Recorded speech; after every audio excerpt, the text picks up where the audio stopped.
with the Lakers, I don't know, man, where I'm gonna walk in as, but I know for sure that I am happy that I'm able to be linked with some of the greatest to ever play this game, because that's all I ever wanted to be, is like great at what I do. Wow, that's a great question by the Jet. ESPN sources, Rich Paul met with Jeannie Buss and Rob Pelinka on Tuesday, insisting there's no movement to seek changes in management, and LeBron James' primary objective is remaining a Laker and restoring the team to a championship contention level. Well, a lot of smoke around these Lakers. Let's bring in NBA.com writer Mark Medina. And there's been a lot of speculation. Oh, is LeBron going back to Cleveland? Is his son going to play there when he enters the NBA? This, that, and the third, but it's back to the Lakers and back to this season. What do you make of that report from Woj?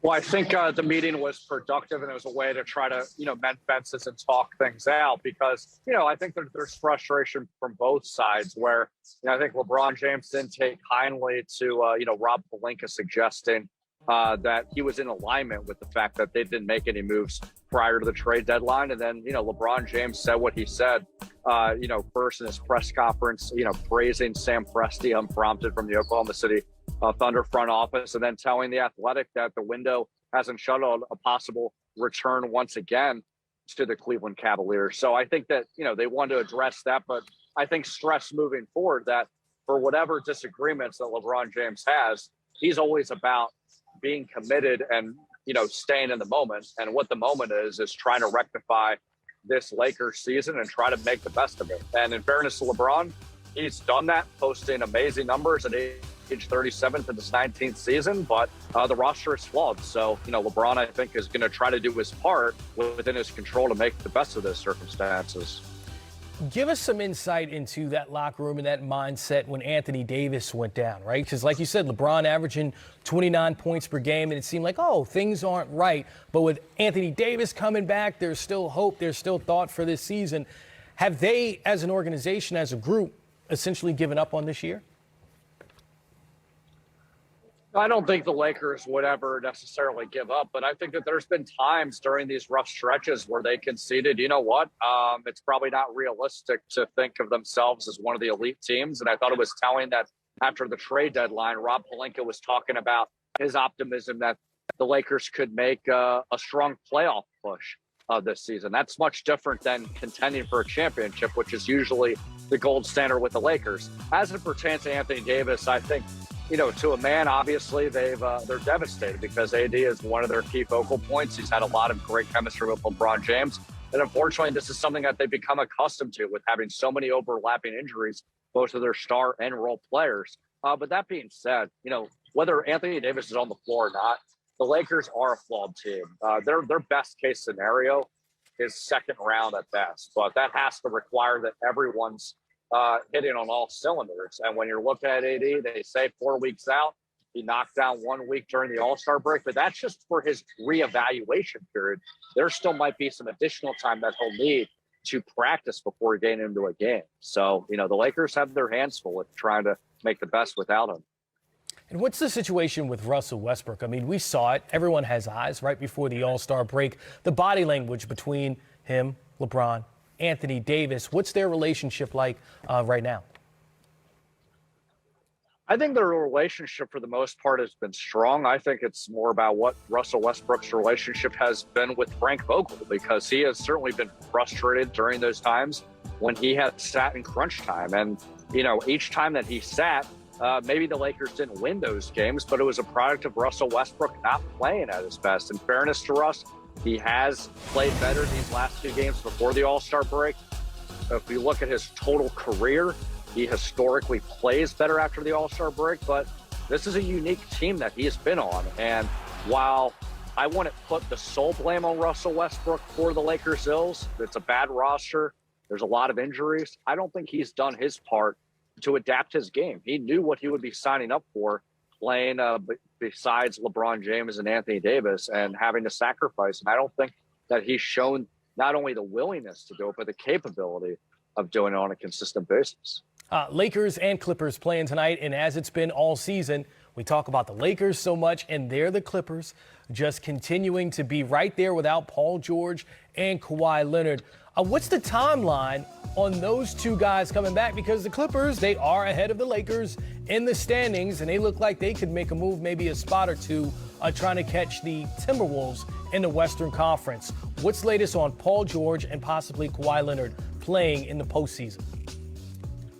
Yeah, well, the Clippers operate as if they're in the CIA, so they don't divulge much. But Paul George is supposed to get his MRI pretty soon, and there is optimism and an expectation that he's going to return this season. Now, as for Kawhi Leonard, they haven't formally ruled him out. They, to a man, are pleased with his progress, but they're mindful that when it comes to ACL injuries, those are usually season-ending injuries. So I think to a man, the Clippers are operating on the assumption that Kawhi Leonard isn't going to return this season. But they haven't formally shut the door on that because they want to just be fair to his rehab. Yeah, and the Clippers buyers at the trade deadline as well, bringing in Covington and Powell. Powell had a great game before the All-Star break. Mark Medina, NBA.com, thank you for spending some of your Friday with us. We appreciate it.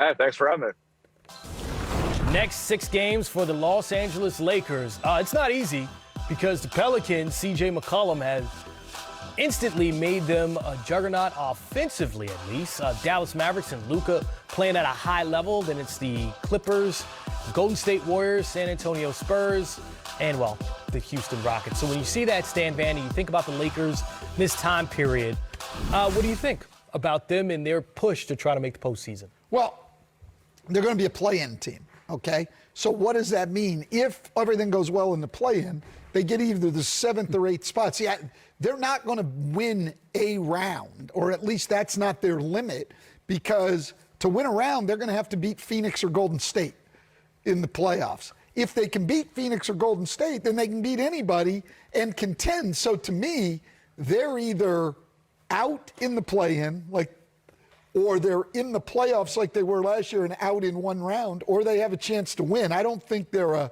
they can win a round and move in. No, if they can win a round, the round they're going to win are the Warriors or the Suns. Now, listening to what Stan Van just said, the Suns have a 6.5 game lead out west, but they don't have Chris Paul for 6 to 8 weeks. If that's a first-round matchup without Chris Paul, let's just throw it out there and say it is the Lakers. Do you like the Lakers' chances if Chris Paul isn't healthy?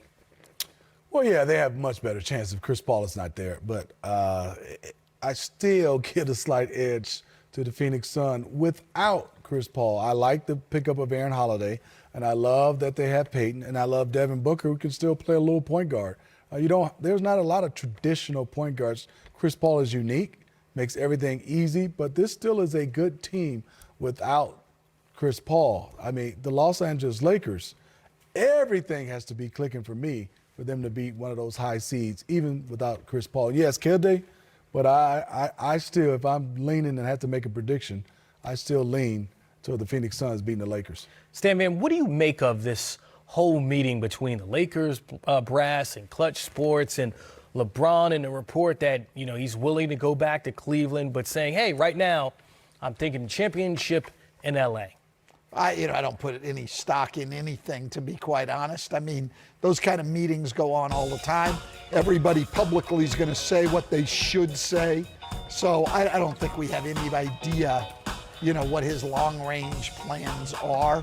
And it doesn't matter. At this point in his career, LeBron James, I'm sure, is looking at, finishing this season as strong. It's not like he's got 10 more years. At least I don't think so. God, I don't know. The guy never seems to stop. But at some point, he's got to be getting near the end. So it's about this year right now. And I think LeBron's play has shown that he is able to stay focused on the task at hand. I mean, you make a great point. I was thinking back to Kenny's question to LeBron about, okay, when you go into the Hall of Fame, which team will you go? And it's like, oh, he's had a Hall of Fame career with the Cavs, with the Heat, and now building that with the Lakers as well. It's an interesting situation for him. It is. That's how good he's been. I mean, you just break his years down. He's been phenomenal. And it's kind of sad.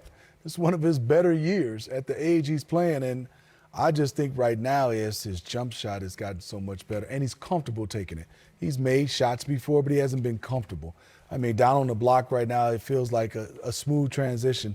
He used to be a little guy, a guy that you kind of, You looked at it on a block stand. He didn't really know what he wanted to do. I think right now everything is clicking, and if there was a team based around him, I could probably say the Lakers had a chance, but not the roster and where they've been playing and all the injuries they had right now. The Lakers, it's going to be tough in the play-in because of the psychic for them. I think it's so much. There's some teams that have some injuries. When guys come back, this has been more than just injuries. It's been everything. And when you're losing, every meeting, everything turns into something negative. Well, LeBron, questionable to play tonight with a knee injury, but also he participated in shoot-arounds. So take that for what He it's done worth. this game, so we should.